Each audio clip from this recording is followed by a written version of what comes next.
My name is Peggy Amison. I am the Artistic Director of East Wing Gallery, which is located in Doha, in Qatar. I personally live in Berlin and work remotely for the gallery. Mandy is Mandy Barker, who is the artist of this half of the exhibition. The other artist in the back is Maya Tammy, who is from Finland. And we'll touch on Maya's work just briefly at the end, but this talk is really focused on Mandy's work. So that's what the most important part of this talk will be about. I met Mandy in Derby at a portfolio review, and she showed me the work that she was doing with plastic, marine debris in the sea, and the effects of this on our environment, both overall and for humans personally. At that time I was working at Sirius Art Centre, which was based in Cove, County Cork in Ireland. And so I asked her if she would come and have a residency with us, because Cove is right on the second biggest natural harbour in the world in Cork County. So Mandy came in. A big part of this exhibition, a big part of Mandy's work is research. So both the artists in this show do an extensive amount of research in their practice before they even go forward to make work.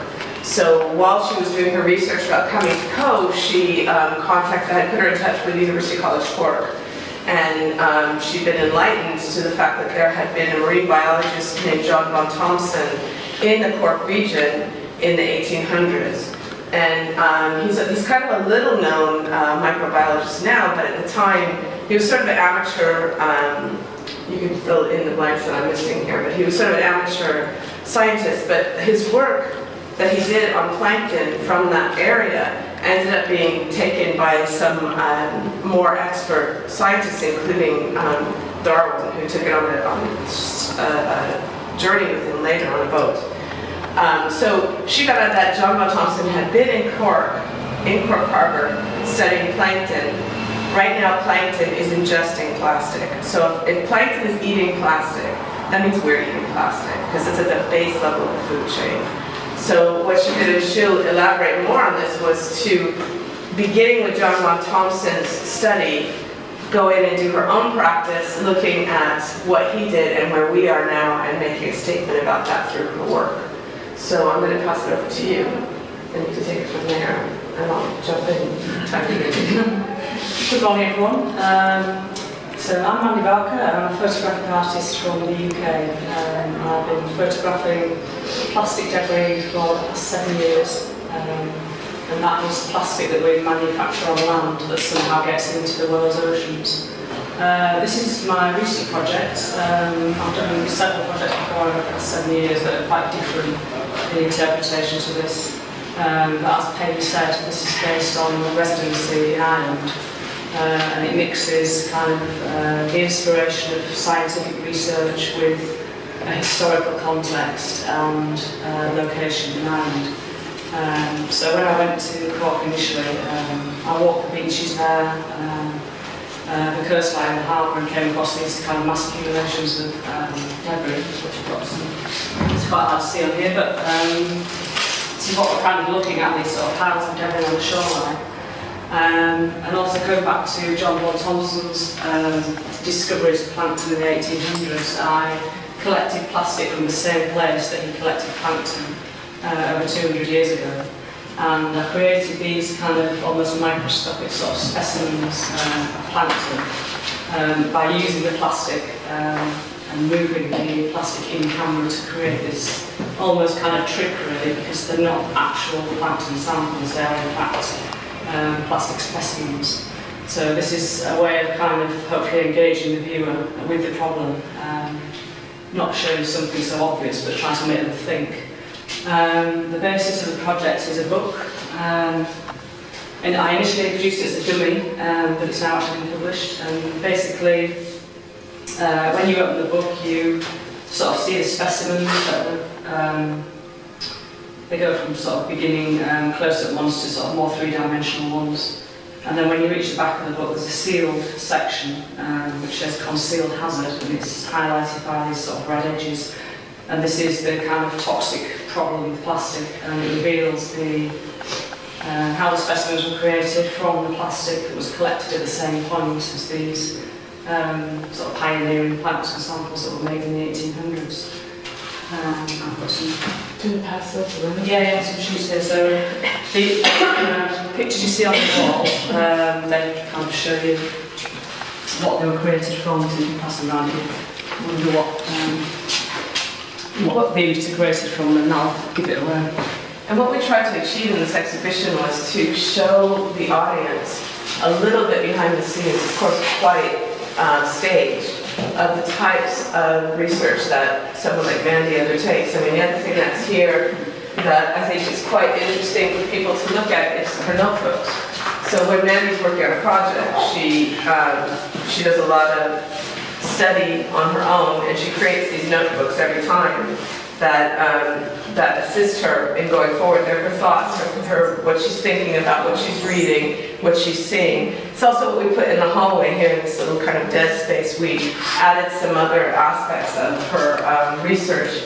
Another thing that you need to know about Mandy's work is that the community is very involved, and when they find out what she's doing, they start to send her plastic from all over the world. So these little samples on the table are all sent to her from other people. There's some correspondence here from those people as well. There was one body of work that Mandy did that was called Penalty, which was focused around the World Cup. And she asked people to collect soccer balls from around the world that they found on the shoreline. And so that's a lot of what the correspondence is about there. And what's in the corner there is some of those balls that were sent to her from around the world. And one fella collected 228 soccer balls, and finding them from all across the world, because this kind of plastic floats. So it may have gotten into the sea, say in Japan because of the tsunami, but it ended up in Hawaii because of the floating. So these things are floating all the time, and these things like these flip-flops, which are like, kind of like the poor man's shoes, these are floating in the sea all the time. I just recently saw there's an organization now that's taking these as they find them on the beaches, and they're cleaning them, and they're gluing them together, and they're making sculptures out of them. It's really interesting. So I just wanted to let you know a little bit about some of the articles that are on the desk here. But anyway, so you can continue. Yeah, I mean, relating that to this project, these cabinets here, and this is just a very small selection of some of the plastics I picked up in Ireland for this project. These weren't necessarily used, but while I was doing the project, I created sort of a few different collections and types of things that I found before I focused on this particular solution to represent the problem. So you can see those in the cabinets. Also a sample here from Willow Beach in Hawaii, which is Big Island in Hawaii, and this was just literally scooped up from the beach. It's the nearest beach to the North Pacific Ocean, where one of these 5 giants sort of formulate there. It's rather like a kind of giant whirlpool of plastic. And it takes about 3 to 4 years for the plastic to go around in one of these big sort of gyres in the ocean before it's kind of spat out onto land. And Hawaii is, Big Island anyway, Hawaii is the nearest point to that, and it's kind of a volcanic rocky beach. So the beach actually is a plastic beach, virtually. The sand that exists there isn't sand, it's actually small pieces of plastic. So this is not sieved, not collected, it's just literally scooped up from the beach, and that's how it exists. Which is quite shocking. It's one of the worst places I've seen. And because of that, there's lots of impacts on wildlife. Turtles there are laying their eggs in the sand, and the sort of toxic emissions that come from plastic affect the eggs that are laid in the sand. They can affect the temperature of the sand, because when turtles sort of lay their eggs, the temperature affects which sex turtle is hatched. So, if there's a problem where the temperature isn't the right temperature, then all females may be hatching or all males. So, in the long term, that impacts on species.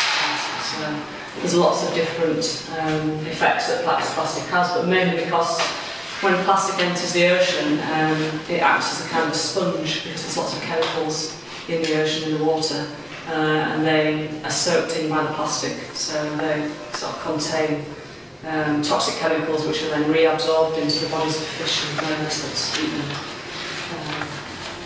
And going back to this project, the fact that plankton are now eating these microplastic particles, at the base of the food chain, and that has impact on everything above it and ultimately ourselves.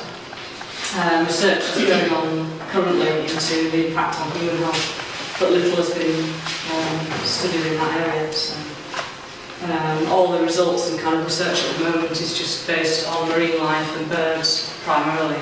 But I think as we realise that we're eating microbeads in mussels and oysters that we buy from the supermarket, people are beginning to ask questions. So, what can more be done to find out? These are images of the plankton ingesting plastic. So the green dots are plastic. When you look at these shells, we talk a lot about microplastics, but have we seen them? Probably not, because they're so minuscule. So many actually sieved out from different products, microplastics, so that you can see what they look like, and then you start to be able to conceive of how easy it is for a fish to eat these, or for a plankton to eat these, because they're so small. And it's something that I think we're all aware of, but to the extent of having a visual recognition of it, I don't think we have that. And so this is part of what this exhibition does, I think, is really, it informs people what's happening around us. Mandy's been very fortunate to go on a number of cruises just recently with Greenpeace around the Outer Hebrides. And before that, she was with a group of scientists that followed the plastic debris after the tsunami. And when there's a disaster like a tsunami, even more plastic is dumped into the sea, and it floats. Or does it all float, or does some sink to the bottom? Or no, it's all suspended at different levels. And sort of latest research at the moment is saying that there is actually a lot of plastic on the sea floor, which is a big problem because obviously major oceans are very deep, and to recover that more, research into that and see what it's actually doing at the bottom of the sea is even more of a problem. And the gallery in Dubai, one of the things that we have a lot of artists who do a lot of very in-depth research, which is not really common for a commercial gallery, but it's very much a signature of what we want to do with photography. We want to raise the level, we want to engage people in dialogue, we want people to realize that photography can be so much more than just a picture on the wall. It can inform and it can enlighten. The artists that we work with, many of them, not all of them, but many of them look at ideas around the environment. So that's why it seems like a perfect fit for Mandy, especially because of our past association, because Mandy came into the residency as I was leaving the Art Centre in Ireland, where she made this project, and went to East Wing. So that's where we came from. And then we were thrilled because the project this year got recognized by the Prix Pictet, was shortlisted for the Prix Pictet of this year, which was, the theme was space. And this is a very important prize for photography and sustainability. So this work will be traveling to how many different spots now? At least 12, maybe 15 different countries in the next 2 years. Yeah. So it's really good that it's seen, and hopefully create awareness from that. Yeah, I mean, going back to what Peggy says, I use photography as a kind of vehicle for communicating sort of scientific research. It's almost like, where these papers are produced and where the scientific research is produced, people often don't read it. They don't have access to it, or who would want to read a kind of scientific journal or in a scientific magazine. So if I can create something visual that attracts people to read the article, or maybe it's highlighted in social media or wherever it might appear, that kind of helps communicate and helps people want to hear more and want to read more about the problem. To me, that's the main aim of my work, and I create images to look visually attractive, hopefully, to kind of draw the viewer in. Because I really, in the beginning, started photographing plastic as I found it on the shore, sort of these mounds of plastic in different countries. And although people were kind of initially shocked, it was short-lived. It's like you see litter in the street and things like that. People see it and they just sort of turn a blind eye and think it's bad, but don't really engage. And I found that by creating something more aesthetic, to connect with the viewer. Keeps a longer-lasting awareness and a longer-lasting memory of what they've seen, and they kind of think about that helping them go home. So that's the aim, really. And the way she's designed the book is quite interesting. She's designed the book to look like a science book that you would check out of the library. So this is what the cover looks like when you take the dust jacket off. And there's actually a checkout card as if you would take it from a library. But the one thing I find really interesting about this book is as you go through, you see something that's bleeding through the other page. And that's actually the notes of John Bell Thompson.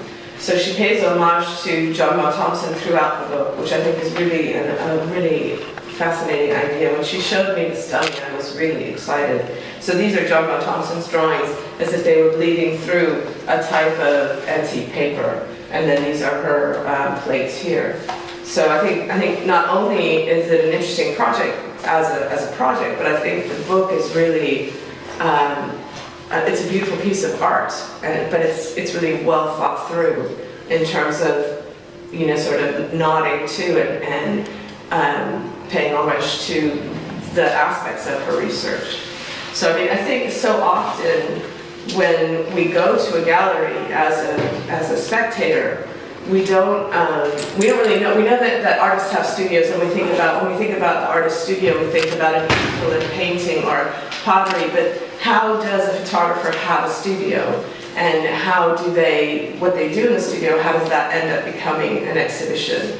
And that's part of what we were trying to illustrate here was the sort of ephemera that would be sitting on Mandy's desk or would make up her research, so that when you see what is resulting, you start to get an idea of how it came to be, as opposed to just walking in and going, wow, these are great. I mean, I don't even know what these are about.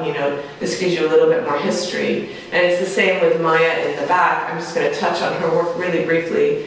Maya Tami is an artist from Finland. She is very interested in science and how we perceive of time, but time in regards to our own mortality. If we didn't know we were going to die, would we perceive time differently? So what she does is she compares and contrasts our mortal flesh with cells that never die. So what you see on the walls are a series of photographs of a rabbit that she actually bought from a butcher. And for 100 days she went and photographed it as it deteriorated to just study this decomposition of the flesh. And then she compares that with cells, cancer cells specifically, which if you feed them last forever. Our cells can only multiply a certain number of times and then they degrade and die. Cancer cells, if you feed them, they'll go on forever. So in the little boxes, when you pick them up, you can pick them up and look in them, there are cells that you can actually see, and they look like little creatures. They are little creatures, they are beings. And that was something that I felt was, as the curator, I felt was common between the two artists, was that they were both looking at creatures, some made, or plankton, which is real, or the idea of cancer cells as beings. So there's on the small television, there's two videos. One is of the cancer cells replicating, and then following that is a hydra, which is a water creature. It's a one-celled water creature, which also has the ability to live forever. They don't always, sometimes they just die, but most of them can, if they're taken care of in the right situation, they can live forever. And then, of course, in the back corner are these plastic masks, which are used when people go into MRIs. Again, she's just looking at the idea of illness and how that affects our perception of time. And then in the back is a projection that has, again, it touches on the idea of cremation, the MRI scan, someone going in to get a tan in a tanning booth. So it's just all these kind of impressions of time and what we do with our time and how do we perceive of time based on the fact that we know consciously we have a limited amount of time. So both of these artists are using research in depth in what they do. Maya works with scientists the same way Mandy does, or well, not the same way, but she works with scientists as Mandy does, where Mandy will go on trips with the scientists and talk to them about plastic and its effect on the environment. Maya actually grows cancer cells working in hospitals with scientists to try to understand this idea of immortality. So Is there anything else you want to add about your work? Yeah, I mean, just going back to that thing of experience and working with science, it's quite important to me that I do go on these sort of voyages and expeditions with scientists, because for me, I get to see exactly what's going on and what exists at a primary source. The voyage I did went from Japan to Hawaii, across the tsunami debris field across the North Pacific Ocean. And the scientists were studying the plastic that accumulated there from the tsunami, which was a year and 3 months before. So they could tell exactly when it went into the sea, and they could make studies on creatures that had attached themselves to it, how long it takes the plastic to sort of break down into smaller pieces, because they knew a definitive date of when it actually left land, whereas normally plastic that's in the sea, nobody really knows where it's come from or how long it's been there. So that was a quite important trip, and to be part of that, from kind of first hand, working alongside scientists. And they did trawls, surface trawls of small plastic particles and larger objects that were picked up by nets, and even a huge sort of fishing boat that had been snapped from its moorings, and we kind of pulled that on board, all to take back for research. But I photographed every single piece of plastic that was brought on board during that voyage, which was 32 days. So, that's been used in their work and publications since then. So. Can you show them some of your earlier books so they can get an idea of how you on the laptop. On a laptop? Or? Yeah, that's why we don't have anything. Just to show you the evolution of how she's come to this, I thought it might be interesting for you guys to see what she's done before. There's also been instances where there's been a whole container of plastic toys that's fallen into the sea. And so they knew when that happened, they were tracking where these plastic turtles are going, because they're floating all through the world, showing up on beaches. And so there's other ways of engaging in this, as beyond just the collection. So it's hard to see if they're very small. But, one of my first projects was to start off by just photographing single objects that I found, single pieces of plastic. Forward. Sorry, it's really tiny. Quite simply, I just gave them a caption, which was the number of years it takes each piece of plastic to break down in the ocean. So this is a plastic bag. It takes 1 to 3 years to break down in the ocean. This is the base of a plastic bottle, which takes 600 years to break down. And I was so shocked by these kind of statistics as to how many hundreds of years it takes for plastic to disappear. I just felt there wasn't any need for any other further caption. It was just the number of years. It was just really shocking. So this formed a timeline. The series was called Indefinite, and it ended up with a piece of aerated plastic, which is polystyrene, styrofoam, which never breaks down. It breaks down into smaller pieces, but it never actually goes away. So that was my first project. And then when I was researching into these years and the amount of time that plastic breaks down, I came across these massive accumulations on beaches and in the seas around the world, which made me want to represent not just single objects, but this massive accumulation. This is a scientist I work with in Tasmania, Australia, and she lent me this sample, which is taken from an albatross chick, which was on the island of Midway, which is a small island in the middle of the North Pacific. And there's 279 pieces of plastic were found in the stomach of the albatross chick, because the parents feed the young with what they think is food, but it's actually pieces of plastic. And the chicks feel full, and so they don't want any more to eat, and then they die of starvation. And these are some of the objects that have been found in different albatross chicks. So you've got golf balls, inkjet cartridges, cigarette lighters, you name it, have been found in the stomachs of these birds. So this kind of inspired me to make this series called Soup. And soup's a description that scientists give to the suspension of plastics in the ocean. They all exist at different layers. It's this kind of swirling massive soup.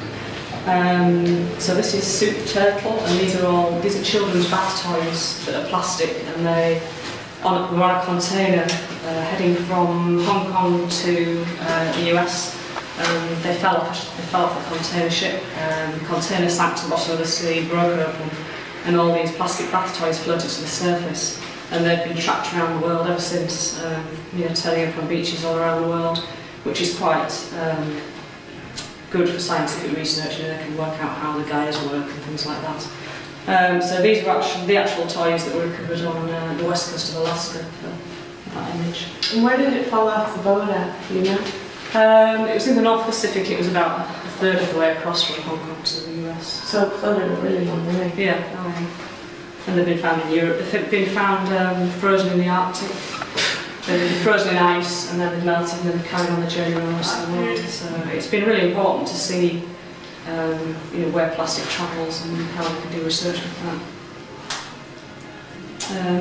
This was called soup translucent, and this makes reference to all single-use plastic packaging, which is food packaging, plastic bags, plastic bottles, things like that. It's just things that we use just for one time, for a few seconds or a few minutes, and then they end up in the ocean. So just running through these. This is called burnt soup. So I kind of make the reference to kind of play on the soup that we eat, and I list the ingredients as if it'd been made as kind of edible soup, which for some of these creatures it is. So this is burnt soup, and this is all plastics that I've recovered that was partially incinerated somewhere, either on land or from shipping and then being dumped. So they're all partially burnt. So this has something to do with that as well. Yeah. I found this, she sent this in and I had never seen this before. So again, it tells you, what different varieties are in it. And it has to do with, it links back to the project. Yeah, I didn't do anything with that, but I was thinking through the big panel somewhere, just relating that to the edible side of the fact that, we're now eating plastic, which is quite ironic. And this image, which has been used probably the most for many exhibitions around the world, the Anchorage Museum in Alaska that's travelled the US, and in London for the Syngenta Award. And this is called soup refused, and this is pieces of plastic that I recovered from a Greek island. And on the shoreline there were goats on the island, and they were eating the plastic that was coming in from the sea. And they were chewing it, but obviously they couldn't swallow it because it was really hard, so they were kind of spitting it out on the shore. So all these pieces that I collected have all been partially chewed, so they've all got teeth marks in them. And I made this kind of composition to look like, when they kind of spat them back out, it was kind of drifting back off into the sea again, which is this kind of composition that I created from that. And actually, ironically, in the middle there are some goat's teeth there, because I also found a toothpaste tube, and I just thought it was a really ironic sort of relation. I've got the toothpaste and the teeth. And yeah, this is an example of highlighting maybe an otherwise non-illustrated article in the Financial Times. Lots of writing again, and it's just how many people will fully read that article, but maybe with an interesting, hopefully, illustration of the plastic that might draw the viewer into further engage about the issue. So this is the penalty project. So I put out a call on social media, really.